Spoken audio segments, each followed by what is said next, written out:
मुख्यमंत्री नायब सिंह सैनी ने गुरुग्राम में कष्ट निवारण समिति की बैठक में 17 मामलों की सुनवाई की, जिसमें से मुख्यमंत्री ने मौके पर ही 14 मामलों का समाधान किया, जबकि 3 को अगली बैठक तक लंबित रखा। मुख्यमंत्री ने लंबित 3 मामलों पर अधिकारियों को अगली बैठक में स्टेटस रिपोर्ट प्रस्तुत करने के निर्देश दिए। सीएम सैनी ने कहा कि नागरिकों को बेहतर सुविधाएं उपलब्ध कराने और उनकी समस्याओं के समाधान के लिए हरियाणा सरकार लगातार काम कर रही है। ग्रीवेंस के अंदर 17 एजेंडे रखे गए थे। 17 में से 14 का समाधान हुआ है, 3 को लंबित किया गया है और ये अलग अलग समस्याएं थी, चाहे अक्रोचमेंट को लेकर के थी या ट्रैफिक की समस्या को लेकर के थी। कच्चे कर्मचारियों को पक्के करने की मांग को लेकर कांग्रेस के प्रदर्शन की चेतावनी पर मुख्यमंत्री नायब सिंह ने पूर्व मुख्यमंत्री भूपेंद्र सिंह हुड्डा पर निशाना साधा। उन्होंने कहा कि हुड्डा अपना कार्यकाल भूल गए हैं। मुख्यमंत्री ने कहा कि समय के साथ व्यवस्थाओं में सुधार हो रहा है। जिन क्षेत्रों में पहले अधिक समस्याएं थीं, वहां अब सकारात्मक बदलाव दिख रहे हैं। उन्होंने कहा कि ज्यादा वर्षा से जलभराव जैसी परिस्थितियां बनती हैं, लेकिन पिछले कार्यों का लाभ अब स्पष्ट है। सरकार का प्रयास है कि किसी भी समस्या का स्थायी समाधान हो, जिससे नागरिकों को बार बार होने वाली परेशानियों से राहत मिल सके। उन्होंने अधिकारियों को निर्देश दिए कि शिकायतों का समाधान केवल तत्काल राहत तक सीमित न रहे, बल्कि स्थायी समाधान की दिशा में भी प्रभावी कदम उठाए जाएं। बिजली को लेकर के समस्याएं थी, किसान की समस्या थी कि उसके खेत में बिजली की एक्सीडेंट हुआ है, पोल टूटा तो उसके कारण से आग लगी। इस प्रकार की समस्याओं के समाधान वो अलग अलग अधिकारियों को कहा है और उनके समाधान उनको राहत वो मिले, इसको लेकर के आज इसमें किया गया है। बैठक में गुरुग्राम में 16 दिन से चल रही सफाई कर्मचारियों की हड़ताल का भी मुद्दा उठा। मुख्यमंत्री नायब सिंह सैनी ने कहा कि सफाई कर्मचारियों की समस्या का जल्द समाधान निकाला जाएगा, जिससे शहरवासियों को किसी तरह की परेशानी का सामना न करना पड़े।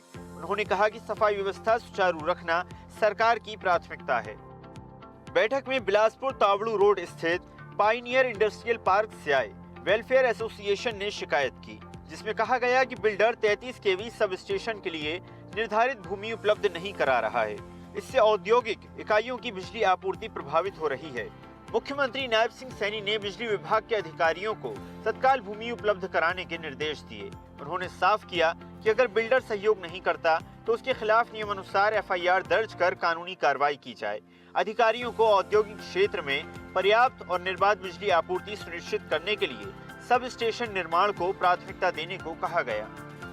एक पायनियर इंडस्ट्री पार्क जो तावड़ू रोड पर है, जिसका मैंने कहा है कि उसके अंदर एक 33 केवी का सब स्टेशन वो लगना था। इंडस्ट्रियल पार्क जिसने काटा है उसने एक 33 केवी का सब स्टेशन बना करके देना था इंडस्ट्रियलिस्ट को, परंतु अभी तक नहीं बना। उसके ऊपर भी मैंने तुरंत कहा है कि संज्ञान लेते हुए कार्रवाई तब वितरित करें और वहाँ पर वो सुविधा भी लोगों को उपलब्ध कराएं इंडस्ट्रियलिस्ट को, ताकि उनको कोई समस्या का ना आए और वो जल्दी ही उसका समाधान।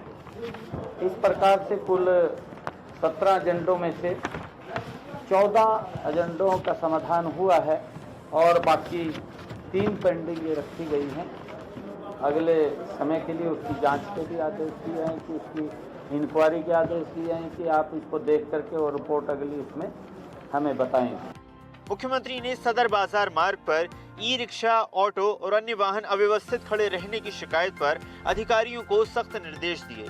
सीएम ने कहा कि ई रिक्शा के लिए निर्धारित स्टैंड चिन्हित किए जाएं, सवारी चढ़ाने उतारने के लिए भी उपयुक्त स्थान तय किया जाए। साथ ही सदर बाजार के मुख्य प्रवेश मार्ग पर नियमित रूप से अतिक्रमण हटाने का अभियान चलाने के निर्देश दिए गए। कॉलोनाइजर्स के नियमों का उल्लंघन कर कॉलोनी विकसित करने की शिकायत पर सीएम ने अधिकारियों को एफआईआर दर्ज कराने के निर्देश दिए। उन्होंने कहा कि आमजन को गुमराह कर अवैध कॉलोनी विकसित करने वालों पर लापरवाही बर्दाश्त नहीं की जाएगी। अधिकारियों की अनाधिकृत निर्माण पर कार्रवाई करने और प्रभावित लोगों की समस्याओं का प्राथमिकता से समाधान करने की बात कही गई। मुख्यमंत्री ने अधिकारियों को स्पष्ट शब्दों में कहा कि जन सुनवाई का मकसद केवल तात्कालिक राहत देना नहीं, बल्कि समस्याओं का स्थायी समाधान निकालना है। अधिकारी पूरी संवेदनशीलता और ईमानदारी के साथ जनता की समस्याओं को दूर करें। हरियाणा डायरी की रिपोर्ट। ऐसे ही वीडियोस के लिए लाइक करें, शेयर करें, फॉलो करें। YouTube पर जाकर सब्सक्राइब कर बेल आइकन दबाना ना भूलें और ताजा अपडेट्स के लिए स्वदेशलाइव.com पर जरूर जाएं।